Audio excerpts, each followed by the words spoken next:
சில ஆளுக்கெல்லாம் உங்களுக்கு கல்யாணம் ஆயிடுச்சுங்கிறதே சொல்ல வேண்டியதாக இருக்கு. அண்ணன் உங்களுக்கு ஏற்கனவே கல்யாணம் ஆயிடுச்சுன்னு. சில அக்காக்கெல்லாம் சொல்ல வேண்டியதாக இருக்கு, அக்கா கல்யாணம் ஆகிற வயசுல உங்களுக்கு பொண்ணு இருக்குதுக்கா அப்படின்னு ஞாபகப்படுத்த வேண்டியதாக இருக்கு. முந்திலாம் வீட்டுகளில் பொம்பளை பிள்ளைங்க 2 சண்டை ஓட்டுக்கிறோம். என் டாப்பை இவ எடுத்துட்டா, என் சுடியவை எடுத்துட்டா, என் மிடியாவை தூக்கிட்டா அப்படின்னு ஒரே சண்டைக்காடாக இருக்கும். இப்போ எல்லாம் அதுக்கு 2 பேசிக்கிறது. உன் டாப்பை காணுமா, என் பாட்டத்தை காணும், தோத்துறேன். 2 எங்கன்றியா, கடைக்கு போயிருக்கு, தோத்துறேன். இப்போ வரும்பாரு. அல்லையா பார்த்தா அம்மா வர்றா. அல்லையா சொல்லுங்க. வாழ்க வளமுடன். அப்புறம் என் புள்ள அங்க சுத்துது, என் புள்ள இங்க சுத்துதுன்னா நீயே சுத்திக்கிட்டுல நிக்கிற. ஸ்டான்லி கண்ட்ரோலா பேசுறா. ஆசை, உலகம், உலக ஆசை. இது கடைசி காலம். இது அசைவின் காலம், எழுப்புதலின் காலம். நம்முடைய கவனம், நம்முடைய பார்வை பெலிஸ்தியர்களை அழிக்க அழைக்கப்பட்டவனுக்கு தொழிலாள் மேல ஆசை.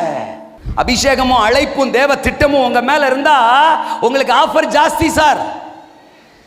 சாத்தானுக்கு உங்க மேலதான் சார் கண்ணு. ஆதியாகமம் 39:7 போத்திபார் மனைவி யோசேப்பின் மேல் கண் போட்டு. கிழவிக்கு யார் மேல கண்ணு? யோசேப்பு மேல கண்ணு. ஏன் புருஷன் இல்லையா? ஏன் அங்க வேற யாருமே இல்லையா? எத்தனை பேர் இருந்திருப்பான். ஆனா பேய்க்கு யார் மேலதான் கண்ணு? ஏன்னா அவனுக்குள்ளதான தரிசனம் இருக்கு.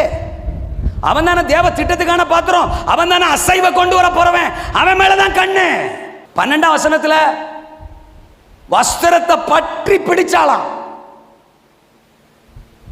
உடனே யோசேப்பு, ஆஹா நல்ல ஒரு ஆஃபர்ரா, கர்த்தர் என் மேல் கிருபையா இருக்கிறார்.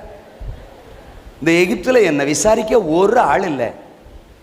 எல்லா பேரும் என்ன அற்பமா பார்க்கறான். இந்த ஒரு ஆத்மா மட்டும்தான். அடடடடடடட, இது கர்த்தரே நமக்கு திறந்த வழியா இருக்குமோ அப்படின்னு நினைச்சானா?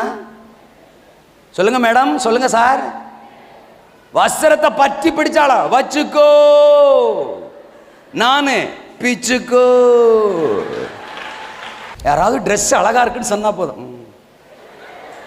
நீ நல்லா பாடுறீங்க.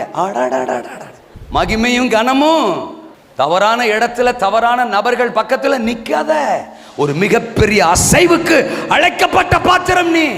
இயேசுவை பார்க்கிற பார்வையே உனக்கு இல்லைனாலதான் ஆசீர்வாதத்துக்கு மேலேயே நின்னும் அதை பார்க்கிற பார்வை உனக்கு.